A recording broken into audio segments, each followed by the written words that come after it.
ওইটা আইডল হিসাবে ধরে নিয়ে ওর সাথে আপনি কম্পারিজন করছেন এই সময়কার জিনিসগুলো কতটা বেশি বা কতটা কম। এইটি হচ্ছে দুর্বৃত্তায়ন, এটি সাংবাদিকতার দুর্বৃত্তায়ন আমার কাছে মনে হয় যেটা। যে মঞ্জুরুল হক, আপনার কাছে কি তাই মনে হয় যে এরকম করে মানে কথায় কথায় আওয়ামী লীগের রেফারেন্স এনে এই সরকারের অনেক কিছু, এটা কি মনে হয় না যে জাস্টিফাই করা, যে আচ্ছা আওয়ামী লীগ এরকম করছিল আপনারা এরকম কইরেন না, ব্যাপারটা এরকম মনে হয় না কখনো কখনো? কিন্তু আওয়ামী লীগ সরকারের চেয়ে এই মাত্রা, ধরেন আজকে যে পরিমাণ সাংবাদিক জেলখানায় আছে, যে পরিমাণ সাংবাদিকের বিরুদ্ধে হত্যা মামলা রয়েছে, এইগুলো যদি আওয়ামী লীগ আমলে হতো, ধরেন ভুলে যান ডক্টর ইউনূসের কথা, মনে করেন এখন এই মুহূর্তে শেখ হাসিনার সরকার আছে ক্ষমতায়, আর এই এই সাংবাদিকরা যদি জেলখানায় থাকতেন, ৩০০ সাংবাদিকের বিরুদ্ধে হত্যা মামলা থাকতো, তাহলে কি হতো বাংলাদেশে? আমি দুটো বিষয়ে খুব সন্দিহান। একটি হলো, তার ভিতরে একটি হলো যে ফটোকার্ড, সামাজিক মাধ্যমে যে ফটোকার্ড গুলো আসে, এই ফটোকার্ড গুলোর ভিতরে কত পার্সেন্ট সঠিক এবং কত পার্সেন্ট ভুল, এইটা আমি পার্সেন্টেজ কষে বের করতে পারবো না। তবে আমার কাছে মনে হয় যে টোটাল জিনিসটা হচ্ছে প্রোপাগান্ডার একটা পার্ট। তো এই জিনিসগুলো অধিকাংশই হচ্ছে মিথ্যা বা বানোয়াট, কেউ কেউ বসে বসে বানায়। আবার এই জিনিসগুলো যখন আবার ফ্যাক্ট চেকে দেওয়া হয়, সেখান থেকেও আবার মানে আরোপিত ভাবে তৈরি হয়ে আসে। একটা সত্যি ঘটনা ফ্যাক্ট চেক আলাদা দেওয়ার পরে ফ্যাক্ট চেক আলাদা এটাকে মিথ্যা বলে প্রমাণ করে। সুতরাং ইনফরমেশন ওয়ার যেটাকে বলে, এখন আমরা আমরা আমরা কিন্তু আছি ইনফরমেশন ওয়ারের যে যুগ, সেই যুগে। তো ইনফরমেশন ওয়ারের ভেতরে আপনি এই ধরনের ইনফরমেশন কন্টেনজেন্ট থাকে এবং সেগুলো কিন্তু তার মারাত্মকভাবে ইফেক্ট করে। যেমন ধরুন যে এই যে আনিস আলমগীর সাহেব কেঁদেছেন, এটি কিন্তু কোনো নিউজের শিরোনাম হতে পারে না, কোনো নিউজের শিরোনাম হতে পারে না। কোনো সুস্থ পত্রিকা হোক বা পোর্টাল হোক, তাদের শিরোনাম কিন্তু এটা হতে পারে না। আনিস আলমগীর সাহেব কি কথা বলেছেন সেটাও নিউজের শিরোনাম হতে পারে না। শিরোনাম হবে কোনটা, তাকে কি কারণে ধরা হয়েছিল, কি সন্দেহ করে ধরা হয়েছিল, এবং তাকে পরবর্তীতে তার উপরে কি আরোপ করা হয়েছে এবং তাকে কোথায় নেওয়া হয়েছে, এটি হতো শিরোনাম।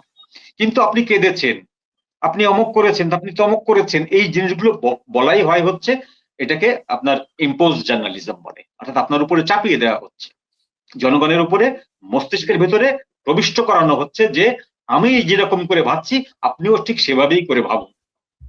এটা তো ঠিক না। এখন আমাদের এখানে এই ঘটনাগুলো, আপনি যে আওয়ামী লীগের রেফারেন্সটা দিলেন, এখন যে কোনো সময় আমাদের অনেক প্রগতিশীল বন্ধু আছেন যে যে কোনো ঘটনা ঘটুক, যে কোনো একটা অন্যায় ঘটনা ঘটছে গত 16 মাসে, সেই অন্যায় ঘটনাকে বলার আগে একবার আওয়ামী লীগের নাম নিয়ে নিচ্ছে, এই আগের মতোই হচ্ছে, এই আগের মতো এই এই কাজটা করলো। অর্থাৎ আগের মতো বলা ছাড়া আপনি কোনো কাজই করতে পারবেন না, কোনো কথাই বলতে পারছেন না। তার মানেটা কি? তার আগে তো মানে এরকম হয়নি, তারপরে তারা রেফারেন্সটা কেন দিচ্ছে? ধরে নিন হয়েছে। এই যে একটু আগে যে পান্না ভাই বললেন যে আওয়ামী লীগের আমলেও যে সাংবাদিকদের নামে মামলা হয়েছে, এখন ঘটনা হলো যদি একটার নামেও মামলা হয়, একজন সাংবাদিকের নামেও, যদি কাজলের নামেই শুধু মামলা হয়, বাদ বাকিগুলো আমি বাদ দিলাম, সেই কাজলের মামলাটাকে আপনি অন্য 1000 মামলার সাথে কিন্তু রেফারেন্স হিসাবে ব্যবহার করতে পারেন না। আমাদের কোর্টে একটা আইন ছিল, একবার আমি পড়েছিলাম, পত্রিকায় এসেছিল, যে এক ভদ্রলোক বলছেন যে এই সেম ঘটনা একজন তেঁতুলিয়াতে ঘটিয়েছে, তার কিন্তু ফাঁসি হয় নাই, মৃত্যুদণ্ড হয় নাই এবং 10 বছর জেল হয়নি, তার মাত্র 7 মাস জেল হয়েছে। তখন কোর্ট তাকে জবাব দিয়েছিল যে এই সেম ঘটনা যদি কক্সবাজারে কেউ ঘটায়, দেখা যাবে সে বেকসুর খালাস হয়ে গেছে, কিন্তু আপনি ধরা পড়েছেন, আপনার 10 বছরের জেল হবে। এইটা কেন হবে সেই উত্তর দিতে কোর্ট বাধ্য নয়। ব্যাপারটা হচ্ছে এইরকম। তো আপনি কথায় কথায় যদি আওয়ামী লীগের রেফারেন্স টানেন, তার মানেটা হচ্ছে ওইটাকে আপনি আইডল হিসাবে ধরে নিয়েছেন, ওইটা আইডল হিসাবে ধরে নিয়ে ওর সাথে আপনি কম্পারিজন করছেন এই সময়কার জিনিসগুলো কতটা বেশি বা কতটা কম। এইটি হচ্ছে দুর্বৃত্তায়ন, এটি সাংবাদিকতার দুর্বৃত্তায়ন আমার কাছে মনে হয় যেটা। সাংবাদিকতার হোক বা প্রগতিশীলতার হোক, এটি দুর্বৃত্তায়ন। আপনাকে সোজা বলতে হবে যে আজকে যে ঘটনাটি ঘটেছে বা আজকে যে এই এই হাদিকে হত্যার চেষ্টা পরে যে ঘটনাগুলো ঘটেছে, এই ঘটনাগুলো ঠিক না। এই ঘটনাগুলোকে আপনাকে আগেরটার সাথে রেকটিফাই করে নেওয়ার তো কোনো কারণ নেই, তাই না? আগেও তো এরকম ঘটনা ঘটেছে, ঢাকা শহরে দিনে দুপুরে মানুষের প্রাণ গেছে, তাই না? বিভিন্ন ভাবে প্রাণ গেছে মানুষের, কিন্তু সেই সময় তো বলা হয়নি যে সেম ঘটনা বিএনপি আমলে ঘটেছিল, সেম ঘটনা এরশাদ আমলে ঘটেছিল, তখন তো বলা হয়নি। আপনারাই তো বলেননি, আমরা কেউ বলিনি। তাহলে এখন কেন বলা হচ্ছে? এখন বলা হচ্ছে এই জন্য যে আমরা একটি দেশে বর্তমানে সামনে না আসতে পারা একটি দলকে আমরা ভিকটিম বানিয়ে সেই দলটিকে আমরা একেবারেই একটা আইডল বানিয়ে ফেলেছি, যে এই আইডলের কাছ থেকে আমরা রেকটিফাই করিয়ে নিচ্ছি। তো যেটা আপনাকে বলছিলাম, আমি ওই কথা বিঘ্নিত হওয়ার সময় সেই কথাটি শেষ করি। সেটি হলো যে বাংলাদেশের সামনে ভয়াবহ রকম বিপর্যয় নেমে আসছে। এই এনার্কি গুলো হচ্ছে সেই বিপর্যয়ের আপনার এই ফোর প্লে বলতে পারেন আপনি। ঝড়ের আগে যে হালকা হালকা যে দমকা বাতাস আসে, সেই ঝড়ের আগে হালকা দমকা বাতাস। এই ঝড়টি কোত্থেকে আসবে, কিভাবে আসবে, কবে আসবে আমরা কেউ জানি না, কিন্তু আলামত বলছে যে দেশের সামনে সুখের কোনো দিন নেই। সুখের দিন নেই। মঞ্জুরুল আলম পান্না, আপনি দেখেছেন যে আজকে ডাকসু ভিপি আপনার কি সাদিক কায়েম সহ এই যে কি তারা একটা জোট গঠন করেছে, কি বলতেছে তারা বলছে যে সম্মিলিত রাজনৈতিক দল না বা কিছু একটা আর কি। তারা বলছে যে স্বরাষ্ট্র উপদেষ্টার পদত্যাগ চান, মোট তিন উপদেষ্টা তারা পদত্যাগ চান। আপনি জানেন দায়িত্ব নেওয়ার সময় প্রধান উপদেষ্টা বলেছিলেন যে তাদের নিয়োগকর্তারা চাইলে তিনি চলে যাবেন। তো তাদের কি চলে যাওয়ার এখনো সময় হয়নি? আপনি কি সুবোধ বালক মনে করেছেন এদেরকে চাইলেই মানে পাওয়া যাবে এরকম কিছু? এটা আমার কাছে সরি দাদা, এটা এইসব বিষয়ে আলোচনা করা না করার সমান কথা। বরঞ্চ আমার তো মনে হয় যে লুজার হয়েছে আসিফ আর কি নাম তার, আসিফ আর মাহফুজ। বেচারা পদত্যাগ করেছিল, নির্বাচন আদৌ হয় কিনা আমি সন্দিহান, কিন্তু আগে থেকে পদত্যাগ করা লাগলো। এটা যথেষ্ট পরিমাণ লুজার হয়েছে আমার মনে হচ্ছে। যাই হোক, আমি মঞ্জু ভাইয়ের কথা একটু আসতে চাই। এর আগে যে আলোচনা করছিলেন, আমি মঞ্জু ভাইয়ের কথার সাথে একটু বিনয়ের সঙ্গে দ্বিমত পোষণ করি। সেটা হচ্ছে যে এটা নিয়ে মানে খুব বেশি দ্বিমতের কিছু নাই। তারপরে আমি যেটা মনে করি জার্নালিজমের জায়গা থেকে সেটা একটু বলি যে আনিস ভাই কেঁদেছেন, এটাও একটা নিউজ। এটা ইম্পোজ জার্নালিজম না, কারণ জার্নালিজম চেঞ্জ হচ্ছে, soft news, hard news, human story, এগুলো বলতে আমরা অভ্যস্ত হয়ে গেছে, তাই না? গত কয়েক দশকে বা বিশেষ করে গত 1.5-2 দশকে হিউম্যান স্টোরিও মানুষকে নাড়া দেয় অনেক বেশি, যেমন কার্টুন ছবির মাধ্যমে অনেক বেশি নাড়া দেয়। তো পান্না, একটু আপনাকে আমি একটু ইন্টারাপ্ট করছি, সরি, কিছু মনে করেন না। আনিস আলমগীর কেঁদেছেন এই খবরটি আমি যে সমস্ত পত্রিকায় দেখেছি, সেই পত্রিকাগুলোর ক্রেডিবিলিটি নিয়ে আমার মনে সন্দেহ আছে। আমি শুধু বলছি না, আমি বলছি ওভারঅল, মানে মঞ্জু ভাই যেটা বললেন। আমি একটু শেষ করি। কিন্তু যেসব পত্রিকার বা পোর্টালের ক্রেডিবিলিটি নিয়ে সন্দেহ নাই, আপনিও জানেন কাদের ক্রেডিবিলিটি নিয়ে সন্দেহ নাই, তাদেরকে কিন্তু তাদের পুরো নিউজের কোথাও পাইনি যে আনিস আলমগীর ঝরঝর করে কেঁদেছেন। যে একটা পত্রিকার ক্রেডিবিলিটি নাই, যারা এই সরকারের রেসপন্সার, যারা এই সরকারের আজ্ঞাবহ মুখপাত্র হিসেবে কাজ করছে, তাদের পত্রিকাগুলোতে, তাদের পোর্টালগুলোতে এরকম শিরোনাম দেখেছে। আমার মনে হয় মঞ্জুরুল হক ভাই সেই কথাটি বলতে চেয়েছেন। যদি ওটা হয়ে থাকে অবশ্যই আমি একমত। আর এমনি যদি ওভারঅল বলা হয়ে থাকে, আমি সেই জায়গা থেকে বলছি, আনিস ভাই যদি কেঁদেও থাকেন, আমি তো বললাম যে আমি সেটি শ্রদ্ধার সঙ্গে নিব। তার সাহস, ভালোবাসা, তার সাহসী মানসিকতার ভেতরেও যে একটা সফট হৃদয় আছে, ওভারঅল বাংলাদেশের চিত্র মনে করে তিনি আতঙ্ক বোধ থেকে আবেগ আপ্লুত হচ্ছেন, সেই জায়গা থেকে হতে পারে। আর যদি সত্যি কেঁদে থাকেন, আমার ধারণা তিনি ওই জায়গা থেকে কেঁদেছেন। তিনি যে ভয় পেয়ে কেঁদেছেন, হায় হায় আমার কি হলো, আমার কি হবে। তার তিনি কেঁদেছেন কি কাঁদেননি সেটা ফ্যাক্টর না, ফ্যাক্টর হচ্ছে গিয়ে আপনি কিভাবে নিউজটি নিয়ে আসছেন, কিভাবে ইম্পোজ করছেন, তাই তো বলতে চেয়েছেন মঞ্জুরুল হক, তাই না? আমি সে ভিতরে আর যাবো না, হয়তো মঞ্জু ভাই ঠিক আছেন। আর একটা হচ্ছে যে আওয়ামী লীগের সময় আওয়ামী লীগেরটা তুলনা আসছে কেন? দেখুন, মানুষ তো ভয়ে আছে, এটা তো বাস্তবতা, আপনি কেন বুঝতে পারছেন না? মানে আতঙ্কের মধ্যে আছে, একটু লেভেল দেওয়ার জন্য, একটু ক্লাস করার জন্য।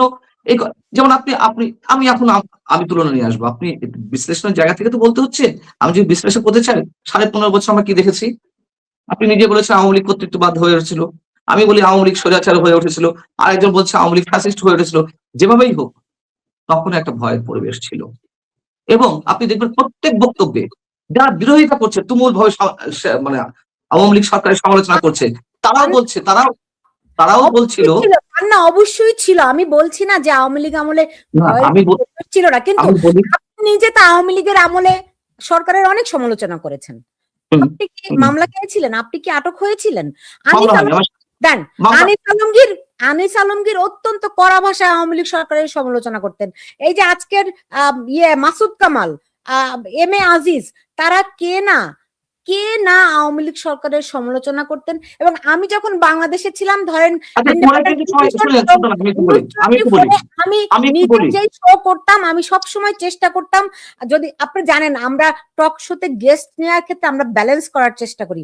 একজন যদি আওয়ামী লীগ পন্থী হয়, আর একজন আমরা অপোজিশন রাখার চেষ্টা করি, কিন্তু সেখানে কখনো জামাতিদেরকে কোনো ভয়েস থাকতো না। হয়তো সরকারের বিরুদ্ধে সমালোচনা করতো, হয়তো বিএনপি পন্থী, কিন্তু এখন আপনি জামাতিরাই টকশো করে ইতিহাস বিকৃত করছে, আপনি এগুলো কিভাবে বিবেচনা করবেন? এগুলো তো বলার কোনো আর কোনো মানে আমি তো প্রয়োজন মনে করি না। সিরাজুল ইসলাম চৌধুরী স্যার একটা মন্তব্য করেছেন যে মুক্তিযুদ্ধকে যারা অস্বীকার করে, মুক্তিযুদ্ধকে যারা মানে বিকৃত করছে বা এগুলো নিয়ে কথা বলছে ভিন্ন রঙে, তারা মানসিক বিকারগ্রস্ত এবং উন্মাদ ছাড়া আর কিছু নয়। তারা উন্মাদ, তারা তো মানসিক বিকারগ্রস্ত। তারপরে আমাদেরকে বলতে হবে অবশ্যই। আমি ওই জায়গাটা একটু বলি। দেখুন, সমালোচনা করেছে তাই বলে আমাদেরকে ছেড়ে দিয়েছে আওয়ামী লীগ তা কিন্তু নয়। 10 বছর আমার চাকরি নিয়ে টানাটানি ছিল। আমি যেখানে জয়েন করি 6 মাসের মধ্যে আমাকে ছেড়ে দিতে হয়। আমি না ছাড়লে হয়তো ছাড়াতে পারতো না, কিন্তু আমি তো অপমান নিয়ে চাকরি করবো না, সাংবাদিকতা করবো না, আমি ছেড়ে দিয়েছি। আমার মতের সাথে অমিল হয়েছে, আমি ছেড়ে দিয়েছি। এটা মনে করার কোনো কারণ নেই, এখানে এটা প্রমাণ করার কোনো কারণ নেই যে আওয়ামী লীগ আমলের সময় সমালোচনা হয়েছে, আমরা খুব সাবলীল ভাবে সমালোচনা করতে পেরেছি, এটা বলার কোনো স্কোপ নাই। আপনি এটা বলতে পারেন যে আওয়ামী লীগ সরকারের সময় চেয়ে এই সরকারের সময় সাংবাদিক নির্যাতনের মাত্রাটা বেড়েছে। 15 মাসের মধ্যেই 300 সাংবাদিকের বিরুদ্ধে হত্যা মামলা মানে বিভিন্ন ধরনের মামলা হয়েছে। তার মধ্যে দেখেন মঞ্জুরুল আলম পান্না, আমার মনে হয় মঞ্জুরুল হক ভাই যে কথাটা বলতে চেয়েছেন, আপনি বেড়েছে বলতে পারেন না। যদি হয় এক, আওয়ামী লীগ আমলের যদি 1 হয়, এখন হচ্ছে কি 100। আপনি কি এটা 1 আর 100 তুলনা করতে পারেন? মঞ্জুরুল হক, আপনি কি বলেন? 1 আর আমি আরেকটু পরিষ্কার করি, খুব অল্প শব্দে পরিষ্কার করি আমার বক্তব্যটা। এটা আসলে পান্না ভাইয়ের একটু বুঝতে ভুল হচ্ছে। সেটি হলো যে কম্পারিজন থিওরিটা হচ্ছে ঘটনাকে আড়াল করে, কম্পারিজন থিওরি। যেমন ধরুন যে আপনি আপনার সন্তান বদমাইশি করছে বা কোনো একটা জিনিস ভেঙে ফেললে আপনি বলে ফেললেন একেবারে মায়ের মতো, মাও এই কাজটা করেছে বা একদম মায়ের স্বভাব পেয়েছে। এই যে যদি আপনি ওইটা বলেন, এটা বললে হয় কি, ও যে অন্যায়টা করেছিল সেই অন্যায়টা ধামা চাপা পড়ে গেল, ওর মা মঞ্জু ভাই, লাইমলাইটে চলে আমি আসে। আপনার সঙ্গে একমত, আমি আপনার সঙ্গে একমত, কিন্তু আমি যখন আপনি এই সরকারের একটি প্রতিষ্ঠিত প্রমাণিত ঘটনা, যে ঘটনাটি ঘটেছে, এই ঘটনাটি বাংলাদেশের ইতিহাসে আগেও হয়তো 50 বছর আগেও ঘটেছে, 40 বছর আগেও ঘটেছে, কিন্তু যদি আপনি সেইগুলোকে টেনে আনতে চান, তাহলে এই ঘটনাটিকে লঘু করে দেওয়া হয়, সেই ঘটনাটিকে আর এই ঘটনাটিকে কম্পাইল করে দেওয়া হয়। এটি আপনি হচ্ছে যেটা বলছেন এক মঞ্জু ভাই, ধরনের আরোপিত বদমাইশি আমার কাছে মনে হয়। আপনার অ্যানালাইসিসের সঙ্গে আমি সম্পূর্ণ একমত, আপনার এই বিশ্লেষণের সঙ্গে আমি সম্পূর্ণ একমত, কিন্তু আমি আবার মিলাচ্ছি অন্যভাবে যে কেন এটা করা হচ্ছে। এটা সাইকোলজিক্যাল যে ইফেক্ট বা যেখান থেকে এই সাইকোলজিটা কাজ করছে, আমি যে উদাহরণটা দিতে চাচ্ছিলাম, কথা বলার মাঝখানে তো থামিয়ে দেওয়া হলো। বিষয়টা হচ্ছে যে আওয়ামী লীগের সময় আপনি দেখেন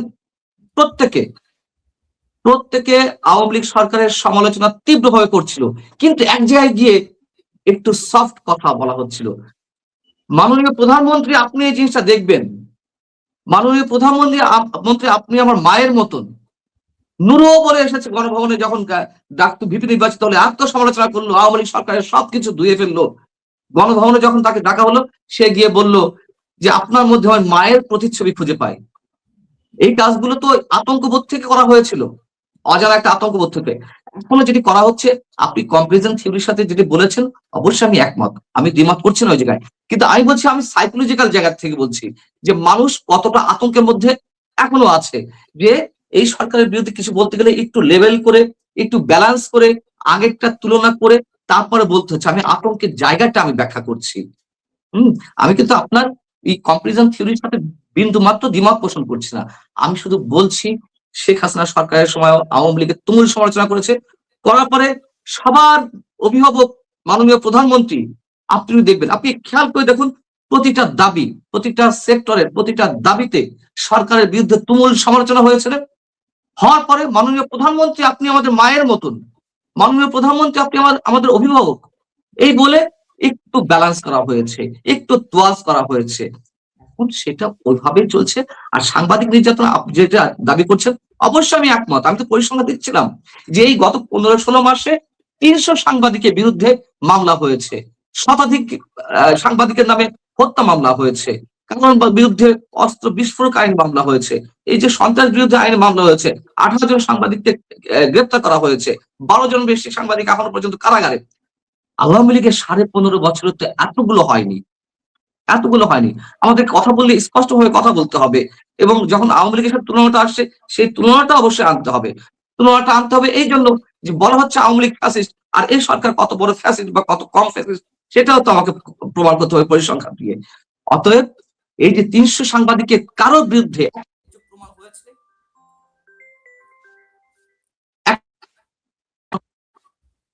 এবং যাকে তাকে এখন এই যে এর আগে সন্ত্রাস হত্যা মামলায় যাকে তাকে দেওয়া হচ্ছিল অজ্ঞাতনামা মামলাগুলোতে বা পেন্ডিং মামলাগুলোতে দেওয়া হচ্ছিল, এখন যেহেতু ওই বিষয়টি দেশে বিদেশে অনেক বেশি সমালোচিত হয়েছে, এখন দেওয়া হচ্ছে সন্ত্রাস বিরোধী আইনে। মনে করেন যে আমাকে সন্ত্রাস বিরোধী আইনে মনে করুন না, এটা তো স্পষ্ট যে দেশের অন্যতম শীর্ষ সন্ত্রাসী হিসেবে আখ্যা দেওয়া হয়েছিল। আমরা নাকি সশস্ত্র বিপ্লব করতে যাচ্ছিলাম, সশস্ত্র বিপ্লবের জন্য আমরা সরকার উৎখাতে ষড়যন্ত্র করছিলাম। আমাদের সাথে কে ছিল? মুক্তিযোদ্ধা ছিলেন, অধ্যাপক শেখ হাফিজুর রহমান কার্জন ছিলেন। বিষয়টা হচ্ছে আনিস ভাইয়ের ক্ষেত্রেও একই কথা বলা হয়েছে। এই সন্ত্রাস বিরোধী আইনের ধারায় কি বলা আছে? যদি কোনো ব্যক্তি সরকারি সম্পদ, রাষ্ট্রীয় সম্পদ ধ্বংস করে এবং রাষ্ট্রীয় অবকাঠামো হুমকির মধ্যে পড়ে, তার বিরুদ্ধে সন্ত্রাস বিরোধী আইনে মামলা করা হবে। এবং এই মামলাটা তো আওয়ামী লীগ করেছিল। আপনারা আওয়ামী লীগকে, সরি আমি আপনারা বললাম, কেউ অনেক ক্ষেত্রে আওয়ামী লীগকে সেভ করার কথা বলছে, মানে সেভ করে কথা বলছে। আমি কেন আওয়ামী লীগকে নিয়ে আসবো না এক্ষেত্রে? এই আইনটা কে তৈরি করেছে? এই আইন তো আওয়ামী লীগ তৈরি করেছে। সেই আইন ফাঁক করে এখন আমাদেরকে জানানো হচ্ছে। কেন এই আইন তৈরি করেছিল আওয়ামী লীগ? এই আইন নিয়ে তো তখনই কথা উঠেছিল। এখন তো এই সরকার তো করবেই। আমি এই সরকারের পক্ষে বলছি না, আমি আওয়ামী লীগের বিরুদ্ধে কথা বলতে গিয়ে এই কথা আমি বলতে হচ্ছে। এবং প্রতিটি সরকারি, আপনি দেখেন রাষ্ট্রের যে নিপীড়নমূলক আইনগুলো এক সরকার করে, বিরোধী দলগুলো তখন তার সমালোচনা করে, ওই বিরোধী দল যখন সরকারে আসে তখন আবার ওই আইন প্রয়োগ করে।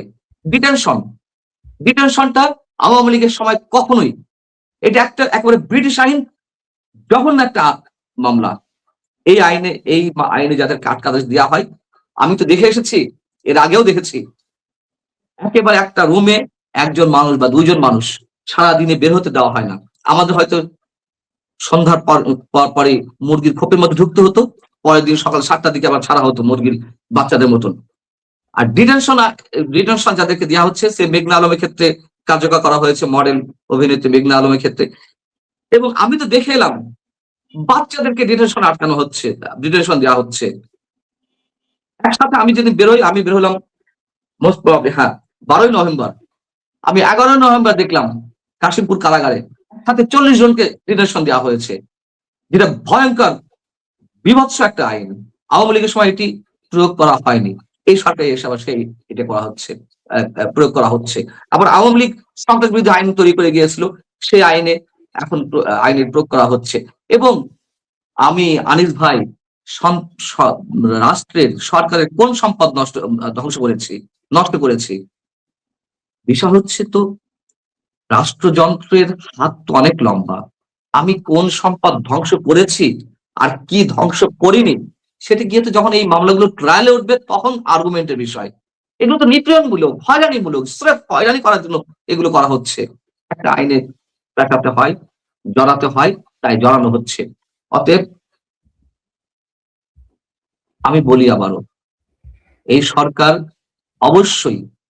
অবশ্যই ফ্যাসিবাদী হয়ে উঠেছে, কিন্তু আওয়ামী লীগের ধারাবাহিকতায়, আওয়ামী লীগের দেখার পথে, এটুকু আমাকে বলতেই হবে। এটি আমার ক্ষোভ থেকে বলুন, আমার আবেগ থেকে বলুন, যুক্তি থেকে বলুন, এটুকু বলতে হচ্ছে। যেমন আজকে যে জঙ্গিবাদ চরমপন্থা উত্থানের একটা উর্বর ক্ষেত্র তৈরি হয়েছে, এই ক্ষেত্রটা আওয়ামী লীগ তৈরি হয়ে গেছে।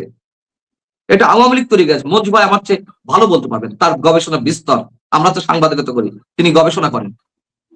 সবসময় একটা রেফারেন্স আমি দিই, যেখানে পলিটিক্যাল ভ্যাকিউম তৈরি হয়, তার পরের স্টেজ হচ্ছে জঙ্গিবাদ চরমপন্থা।